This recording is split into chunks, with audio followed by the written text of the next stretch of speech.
Oke, bismillahirrahmanirrahim. Assalamualaikum warahmatullahi wabarakatuh. Selamat datang kembali di Conversation segmen e-commerce 101. Segmen e-commerce 101 ini adalah segmen yang akan membimbing teman-teman untuk bisa memulai bisnis e-commerce-nya secara komprehensif atau menyeluruh. Jadi komprehensif atau menyeluruh atau holistik ya. Jadi tujuan utama dari segmen ini adalah menciptakan pebisnis e-commerce yang gak cuma asal jualan aja, tapi paham sampai ke tulang-tulangnya, bahkan sampai ke DNA-nya ya, luar biasa. Makanya kemarin di segmen 1 ya kita ngomongin hal yang sangat filosofis, yaitu tentang apa itu jual beli. Nah sekarang lagi-lagi masih belum masuk ke teknis ya, sekarang kita paham dulu tentang sejarah e-commerce. Will ini gak kejauhan Will, harus dari sejarah banget Will. Iya. Jadi selain filosofis, belajar sejarah itu harus membuat kita mengetahui esensi kenapa sesuatu itu ada ya, atau eksistensi dari sesuatu.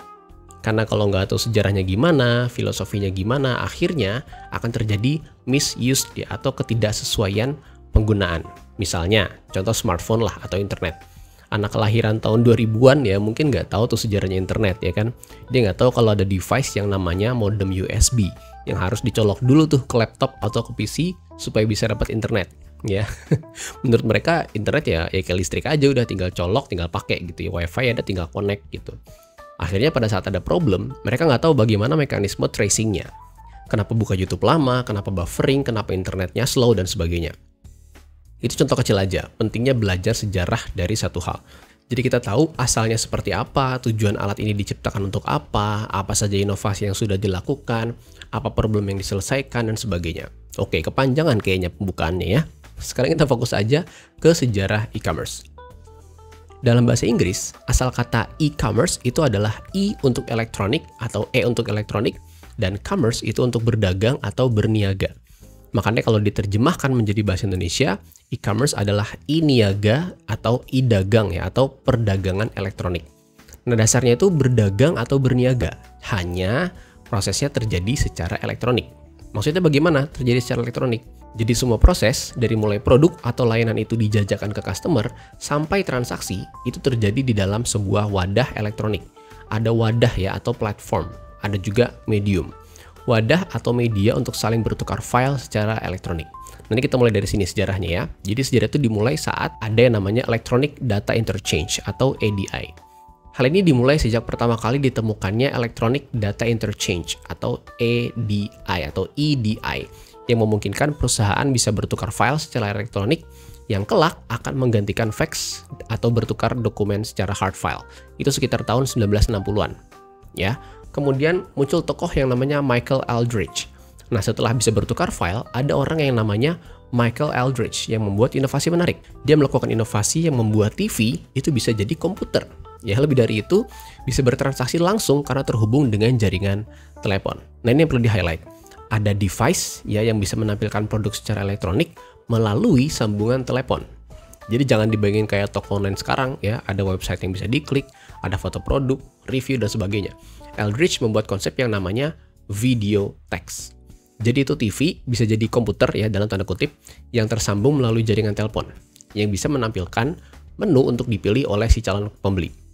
Jadi ini dasar ya atau cikal bakal dari e-commerce. Kalau dilihat memang bukan untuk kebutuhan sehari-hari ya, melainkan untuk item-item yang mungkin entertain ya, dan terhubung melalui sambungan telepon.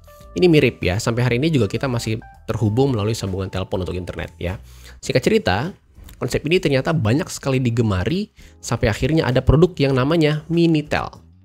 Oke, tadi Michael Aldrich ini orang Inggris ya, tapi di Perancis perusahaan telekomunikasi yang namanya France Telco, bacanya gimana nih, atau France, nggak usah ya, France Telco yang punya device itu namanya Minitel. Jadi teman-teman bayangin France Telco, ini anggaplah Telkom gitu ya, dia jual device yang namanya Minitel. Nah Minitel ini tuh mungkin bisa dibilang komputer ya, berangkat dari prinsip dasarnya si video text-nya Aldrich tadi. France Telco ini akhirnya menjual perangkat Minitel. Jadi perangkat Minitel itu yang mengadopsi sistem dari si Aldrich tadi. Jadi bukan TV dimodifikasi lagi, tapi langsung ada dedicated device, ya memang ada alat khusus untuk berselancar lagi, di internet melalui jaringan telepon, yaitu French Telco, yang namanya Minitel. Wah ini booming banget. Akhirnya transaksi e-commerce melalui Minitel ini meledak sekali, dari mulai beli barang, beli tiket, dan sebagainya itu online, lewat perangkat Minitel itu tadi. Akhirnya tagihan telepon orang Prancis pada saat itu membengkak ya. kalau belinya online bayarnya gimana, Will? Nah, kalau yang saya baca, skemanya itu melalui wire transfer. Jadi belum secanggih sekarang gitu ya, nggak canggih-canggih amat kayak kita sekarang pakai m-banking, PayPal juga waktu itu belum ada. Ya, jadi mereka transfer itu tetap ke bank untuk pembayaran. Nah, keseruan ini atau kegempitaan ini sampailah ke Amerika. Dari sini akhirnya semuanya berubah. Jadi semua itu berubah saat internet dibuka untuk umum. Jadi gini, awalnya jaringan internet itu tidak bisa diakses oleh publik. Jadi hanya di Amerika, dan internet itu awalnya hanya untuk kebutuhan militer saja. Saya ulangi ya, hanya untuk kebutuhan militer saja. Dia tertutup dan hanya untuk riset. Lah itu Minitel bisa untuk internetan. Nah, bedanya internet sama Minitel itu tadi, Minitel itu lokal.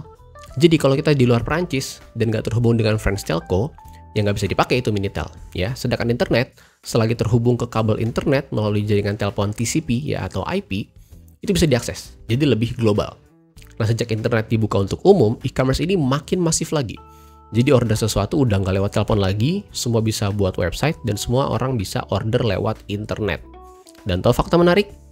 Item yang pertama kali terjual di internet, yang beneran semuanya full digital ya, tahun 1994 itu adalah CD ya atau compact disc dengan judul Ten Summoners Tales. Tulisannya Ten Summoners Tales ya, yang dijual Dan Kohn, pemilik website Net Market, ke pembeli dengan total 12,48 US dollar include ongkir ke Philadelphia dengan pembayaran menggunakan kartu kredit. Jadi full online. Ya gila ya. Dan ini dianggap sebagai sebuah milestone di dunia e-commerce. Satu catatan menarik, yang membeli CD dari Dan Kohn melalui website Net Market itu adalah temannya yang berlokasi di Philadelphia. Sejak itu transaksi e-commerce makin gila lagi dan gak cuma di Amerika tapi juga di seluruh dunia. Nah, melihat kehebohan ini, muncul satu jagoan e-commerce yang sampai hari ini kita kenal websitenya dan sudah menjadi raksasa bisnis. Ya, siapa dia?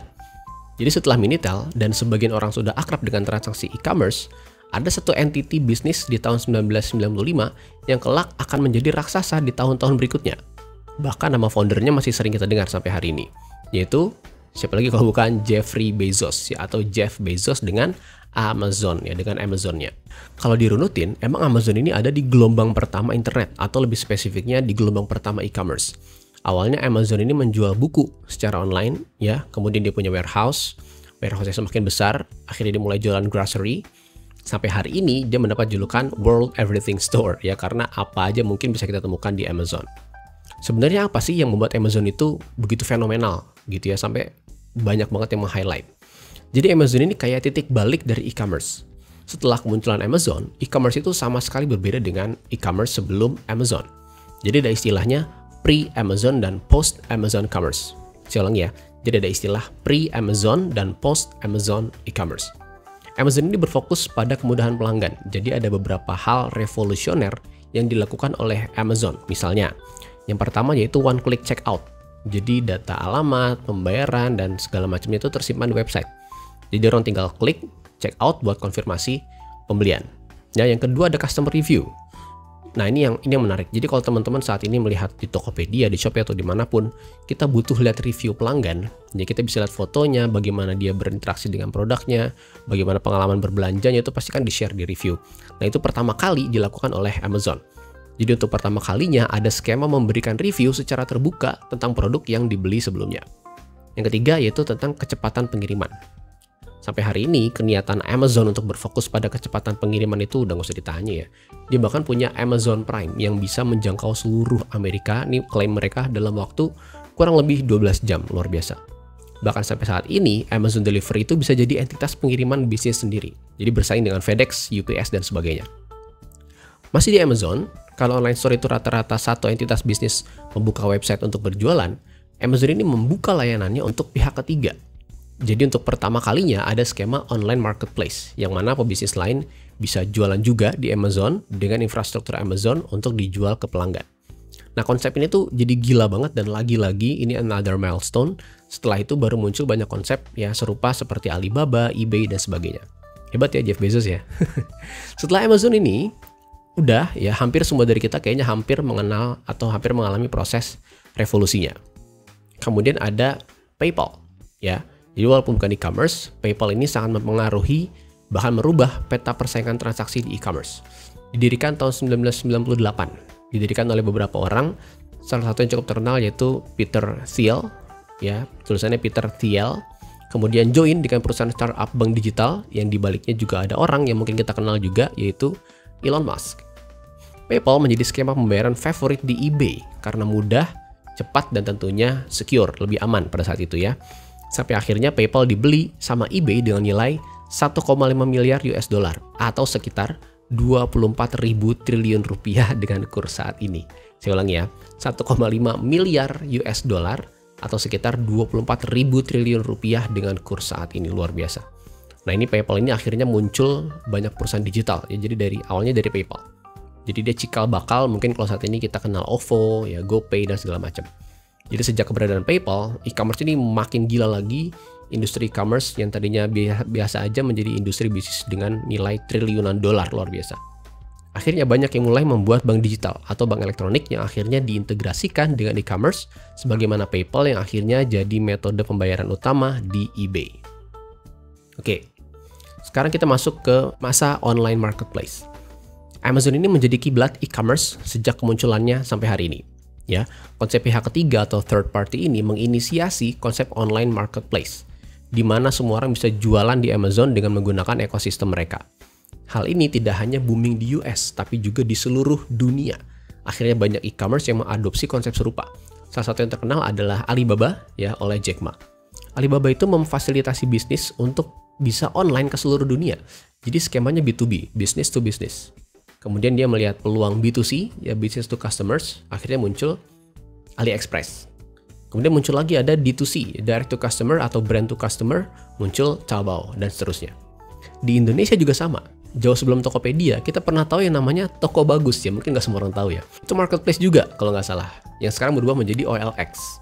Kalau toko online di Indonesia, itu ada Bineka, yaitu legend banget. Bineka.com yang konsepnya itu bukan marketplace, karena dia harus tetap supply ya melalui Bineka, jadi kayak wholesaler gitu ya. Nah, setelah muncul toko online yang diintegrasikan dengan sosial media. Ini fase-fase terakhir dari perkembangan e-commerce dari masa ke masa, yaitu mobile social media shopping. Instagram itu seingat saya pertama kali menginisiasi penambahan produk di konten yang diposting. Jadi saya ingat banget sampai kayak ngerasain yang namanya Instagram Shop. Jadi kita masukin katalog produk ke profil Instagram kita. Kemudian saat kita posting foto di feed ya atau di stories, itu produknya bisa kita mention, kita klik nanti muncul katalog produknya, tinggal kita pilih. Tapi cuma sebatas itu aja dulu. Ya, sampai akhirnya muncul TikTok yang datang dengan TikTok Shop-nya yang melakukan apa yang Instagram melakukan tapi lamban. TikTok itu basisnya sosial media, mirip banget sama Instagram, kemudian berubah menjadi shop yang in-app purchase. Jadi nggak perlu keluar aplikasi, cukup dari aplikasi TikTok Shop itu bisa langsung dapat barang yang ditampilkan di sana. Nah, ini yang paling fenomenal yang terjadi di penghujung perjalanan e-commerce dari masa ke masa. Yang masih sampai hangat saat ini adalah live shopping ya, atau model e-commerce yang memungkinkan teman-teman untuk berinteraksi langsung dengan penjual saat mereka menjajakan produknya. Jadi nggak perlu nunggu review customer lain, tapi kita bisa lihat penjualnya nge-review produknya, ya. Dan saat itu juga teman-teman bisa langsung beli. Ya, lagi teman-teman bisa langsung check out tanpa harus keluar dari aplikasi. Nah, live shopping ini dilakukan oleh sosial media yang terintegrasi dengan e-commerce. Atau sebaliknya, ada e-commerce yang punya fitur sosial media. Contohnya adalah Shopee Live. Jadi kalau TikTok Live itu kan dasarnya sosmed punya e-commerce gitu ya. Nah, kalau Shopee Live itu e-commerce yang punya sosmed gitu. Fase paling terakhir dari perkembangan e-commerce masa ke masa adalah AI-based e-commerce. Jadi jauh sebelum ChatGPT, Amazon itu udah mengembangkan audio shopping melalui perangkat yang mereka kembangkan sendiri, namanya Amazon Echo dengan virtual assistant namanya Alexa. Jadi kita bisa nyuruh Alexa untuk beli sesuatu buat kita, nyaris tanpa klik, ya. Dan Google nggak mau kalah, dia juga buat skema yang mirip dengan Google Assistant namanya. Apalagi sejak kemunculan ChatGPT, ya AI Google ini semakin masif, makin gila ya. Ada juga skema IoT atau Internet of Things, di mana alat itu punya kecerdasan untuk beli sesuatu sendiri saat stoknya udah menipis ya. Contoh yang paling unik, yang paling termudah, yang paling viral adalah Tesla. Yang kabarnya kalau bannya udah mulai tipis nih, dia akan otomatis beli ban sendiri tanpa disuruh ke manufaktur ya. Jadi betul-betul sudah AI-based e-commerce. Kayaknya proses inovasi ini udah mentok ya, tapi kita nggak tahu lagi apa yang terjadi. Dan saya coba recap ya perjalanan e-commerce dari masa ke masa dari awal tadi. Kita bagi 3 bab. Yang pertama yaitu bab awal mula e-commerce, yaitu dimulai dari e-commerce yang berawal dari Electronic Data Interchange atau EDI tahun 1960 yang memungkinkan terjadi pertukaran file secara elektronik antar perusahaan. Ya, kemudian ada Michael Aldrich yang menciptakan inovasi yang namanya video text, yang mana TV bisa jadi komputer dalam tanda kutip, orang bisa langsung beli di TV melalui jaringan telepon. Oke, kemudian di Perancis dengan mengadopsi model dari video text yang Michael Aldrich, Minitel menjadi pelapor device khusus untuk berbelanja online melalui jaringan telepon di Perancis. Ya. Kemudian di bab kedua, di fase kedua itu ada fase era modern e-commerce. Tadi awal mula, sekarang era modern e-commerce. Transaksi e-commerce pertama kali terjadi tahun 1994 yang komplit full secara digital, yaitu penjualan CD seharga 12,48 US dollar melalui website net market, ya, pembayaran dengan kartu kredit. Jadi full elektronik. Kemudian muncul Amazon tahun 95 yang merevolusi e-commerce dengan inovasi seperti one click checkout, review pelanggan, dan sistem marketplace untuk pihak ketiga. Kemudian ditambah lagi kegilaannya dengan kehadiran PayPal, yang mengubah landscape pembayaran digital dan menjadi cikal bakal fintech modern. Kemudian tadi udah awal mula e-commerce, terus era modern e-commerce dari sekarang adalah perkembangan terkini dari e-commerce. Itu social commerce yang berkembang melalui platform seperti Instagram Shop dan TikTok Shop yang mengintegrasikan belanja dengan media sosial. Yang terakhir ada AI dan IoT yang menjadi tren terbaru dengan hadirnya asisten virtual untuk berbelanja dan sistem pembelian otomatis berbasis kecerdasan buatan. Oke, nah dari semua itu tadi ada beberapa poin yang perlu kita highlight dari topik ini buat teman-teman. Ini key poinnya. Ya, yang pertama, e-commerce itu adalah platform atau wadah yang ada di dalam medium jaringan yang terhubung dengan antara satu dengan yang lain. Jadi pemilihan platform dan kapabilitas jaringan ini menjadi kunci yang paling fundamental dari e-commerce. Jadi jangan sembarangan pilih platform, yang penting jadi aja Will, nggak bisa. Ya, terus kapabilitas jaringan juga, yang penting murah Will, jangan. Karena dasarnya dari sini. Ya, ini menjadi kunci fundamental dari e-commerce, platform dan jaringan. Yang kedua, sebagaimana Dencon menjual CD ke temannya, berarti customer Anda perlu mengenal Anda atau bisnis Anda melalui website. Harus dikenal websitenya, kalau nggak dikenal gimana orang mau beli? Ya. Yang ketiga, model bisnis e-commerce semakin beragam. Dari Amazon yang awalnya cuma jual buku, terus akhirnya muncul third party, pihak ketiga, akhirnya jadi online marketplace, muncul lagi B2B jadi Alibaba, sampai sekarang ada live shopping dari social commerce yaitu TikTok. Jadi terus berkembang, kita nggak boleh stuck di satu model bisnis aja, jadi harus berkembang mengikuti perkembangan teknologi. Dan yang keempat, AI adalah keniscayaan. Jadi seberapa kuat teman-teman menghadang AI itu sama sekali tidak bisa untuk dihindari. Ya, termasuk implementasinya ke e-commerce. Atau bahkan bukan cuma implementasi ya, tapi disrupsi e-commerce. Kayak tadi kan udah nggak perlu klik lagi.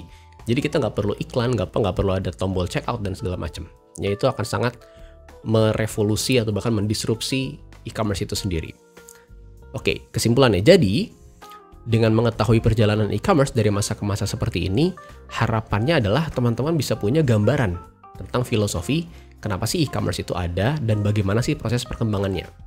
Teman-teman jadi tahu fundamentalnya bahwa e-commerce itu pada dasarnya adalah perniagaan yang bertransformasi menjadi bentuk digital. Semua diinterpretasikan dalam bentuk visualisasi digital. Contoh, toko offline ya, toko bangunan ya yang benar-benar ada brick and mortar store-nya menjadi website. Ya, pemilihan lokasi toko yang strategis awalnya berubah menjadi channel traffic. Etalase produk ya menjadi platform e-commerce. Terus spanduk atau banner menjadi ads ya atau iklan. Pembayaran yang awalnya pakai duit ya fisik menjadi digital. Terus word of mouth atau pengalaman pelanggan menjadi review pembelian ya.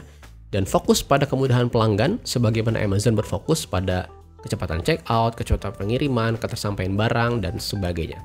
Oke. Jadi kemampuan teman-teman mentranslasikan perniagaan konvensional menjadi digital inilah yang menjadi kunci sebetulnya dari sukses tidaknya bisnis e-commerce. Jadi nggak sekedar, oh Will, saya udah upload produk ke Tokopedia tapi kok nggak ada yang beli ya? Nggak gitu. Teman-teman harus tahu dulu jualan secara offline itu seperti apa sih? Butuh apa sih? Oh, saya butuh toko, saya butuh produk yang baik, saya butuh pelayanan yang baik, saya butuh tempat yang strategis, saya butuh banyak orang mengakses toko saya dan segala macam. Nah, itu ditranslasikan menjadi bentuk digital. Berarti saya harus punya website, saya harus punya website yang banyak yang akses, produk saya harus bagus fotonya, harus ada review customer, harus ada metode pembayaran yang beragam dan segala macam. Jadi pola pikirnya seperti itu, ya. Sepertinya cukup di segmen ini. Kalau ada pertanyaan bisa langsung komen ya di Spotify atau di platform manapun teman-teman mendengarkan episode ini. Insya Allah saya jawab juga di sana. Ya, jangan lupa komen, silakan bertanya apa aja atau bisa langsung ke email saya ke conversation.com, nanti situ ada tombol untuk ke email saya langsung. Ya, sampai jumpa di segmen e-commerce 101 bagian ketiga atau bagian selanjutnya. Oke, terima kasih. Bye bye.